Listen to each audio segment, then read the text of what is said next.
ассалому алайкум дӯстони азиз, бародарону хоҳарон.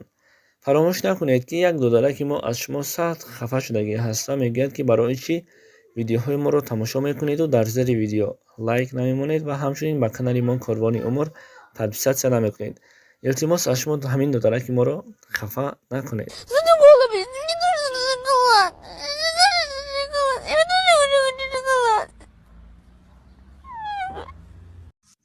моҳи январ аст. Обу ҳаво сард. Дар кӯчаҳои Москва одамон зиёд. Ҳама бо кору бори худаш сарсону саргардон. Бахтиёр субҳ аз хоб хеста ба пои хунукхӯрдааш носкӣ пӯшид. Дар вагон зиндагӣ кардан ба онҳо одат шуда монда буд. Бечора мусофирон ба ин гуна ҳаёт ва ба ин гуна зиндагӣ ҳамагӣ одат карданашон аҷабе нест.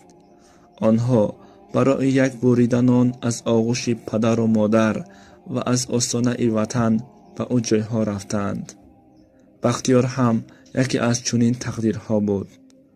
ӯ ҳам оилаам гуфта дар сардии зимистони Россия кор мекунад. аз як су дарду ғам ба ёди падару модар, бародару хоҳар, ӯ бо ҳамин ҳолу фикр рӯзашро мегузаронд. ҳар вақт бо хонагиҳояшон суҳбат мекард, ки ҳоли модараш боз хуб нест. ин хабар боз ҳам дарди ӯро дучанд зиёд мекард.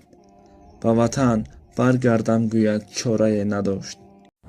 дӯстон, ширкати дороҳои гиёҳӣ дороҳои оригинал ва турани тозаро ба шумо тавсия медиҳем. Экумени паста барои простатит ва мардонагиро ба қувват кардан. Самиуван барои бузбалашави весгирӣ ай 12 то 15 килоро вес медиҳад. Миноксидил барои мӯй сарваришро ҳафз кардан ва баровардан. Пигменто барои касалии пӯст ва бемории пес. Крем френк барои муҳлати камхӯбагиро тӯлонӣ кардан ай 20 то 45 дақиқа. Фатзор барои харобшавӣ ай 8 то 12 килоро хароб мекунад. ва ҳамчунин доруҳои кирм барои кӯдакҳо ва одамои калон. метавонед бо боварӣ аз ширкати дороҳои гиёҳӣ дороҳои худотонро заказ кунед. доставка ба тамом шаҳрҳои Россия ҳаст ва ҳамчунин агар Москва бошад ба тамом метро доставкаш бепул аст. марҳамат. чун пул барояш лозим. 2 сол мешавад, ки духтареро фотиҳа карда буд. бояд оиладор шавад. зиндагиро фикр карда сабрро барои худаш интихоб карду ноилоҷ ба кор мерафт. бо ҳамин дарди дурӣ аз падару модар кор мекард. рӯзҳо мегузашт, ки рӯзе дар кор буд. ба гӯшаш занги телефон расид.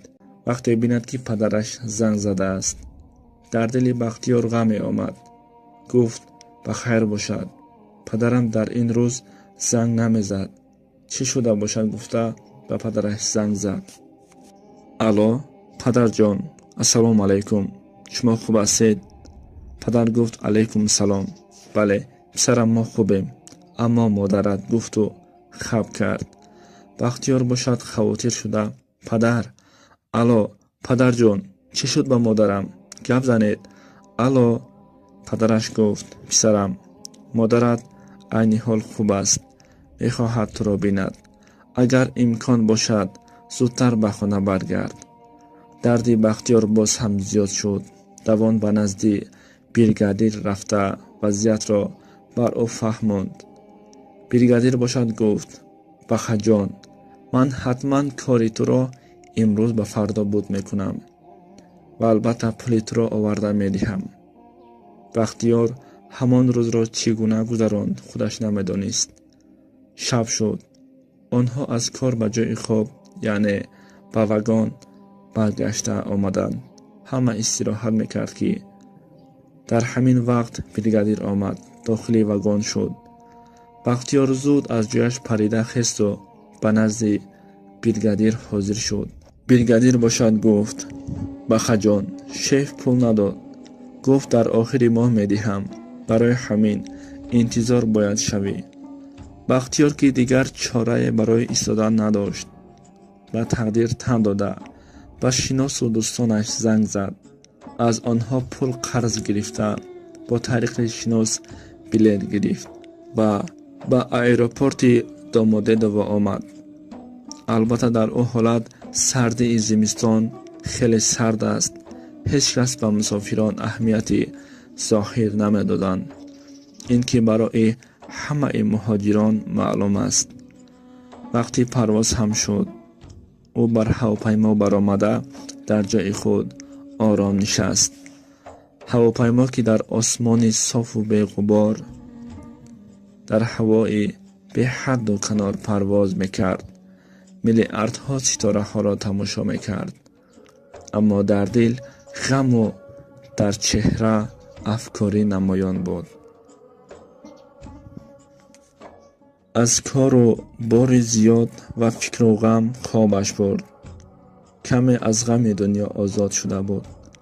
بعد از چند صدای آمادگی به فرآمدن هواپیما او را از خواب بیدار کرد و از بالا وطن را تماشا میکرد که وطن به نهایت زیبا میتافت.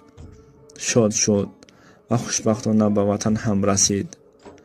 در داخل ایروپورت تاجیکستان کارمندان آنجا صد نکند هم دل صاف دارند و معامله خوب میکنند و از ایروپورت بیرون شد و چقور چقور نفس میکشید. میگفت جانم فدایت ای وطن. یک تاکسی را گرفت و روان به خانه اش شد. راه که دوره نبود، اما بختیار میخواست هر چند سرعتی ماشین را بلند کند و زودتر به خانه برسد، به نزد مادر مهربانش. و الکی به خانه هم رسیده آمد.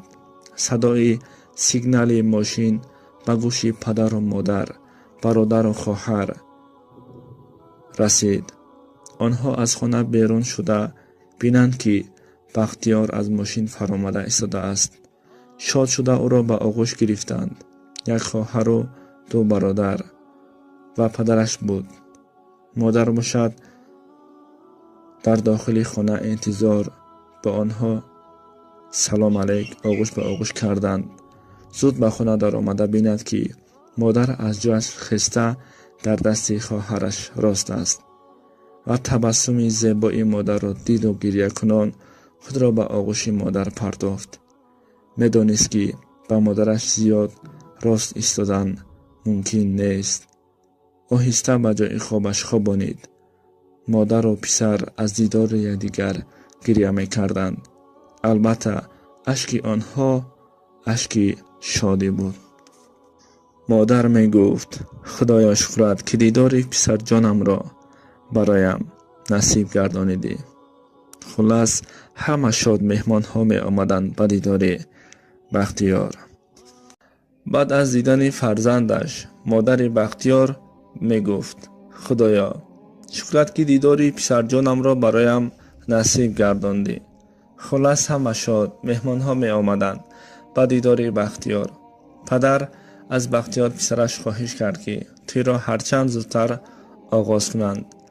بختیار که از این شاد نشود هم، اما به خاطر مادر دیگر چاره نداشت.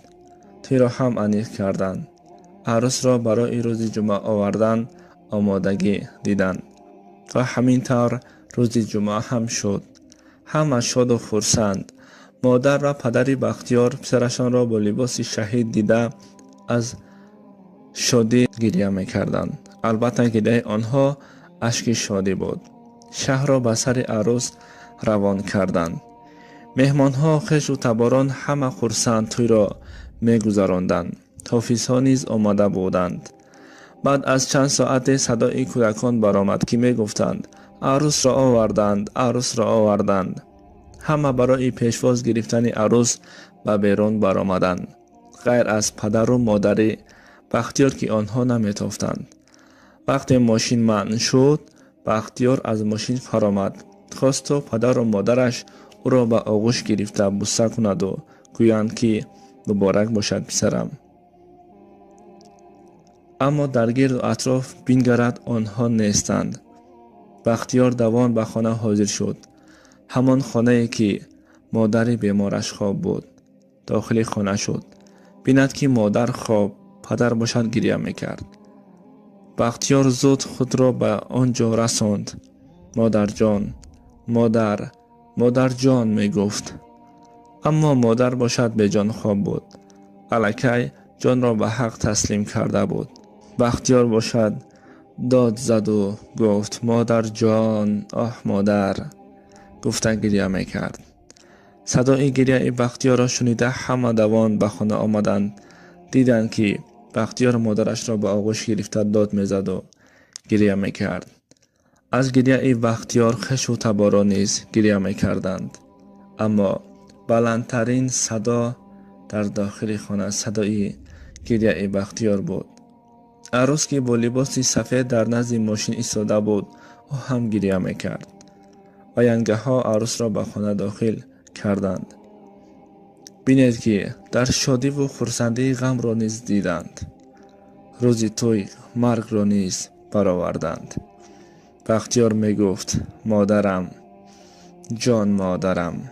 این بود همه مهرت، این بود شادی و خرسندیت. مادری نامردم، مادری بی تقدیرم. جان مادرم می گفت. گریه می کرد. رخساره های مادر را بوسه می کرد. از گریه زیاد بختیار نیست با لباس شهی در روز شادی غم و مرگ مادر را دیدم از هوش رفت. این بود قصه امروزه ما.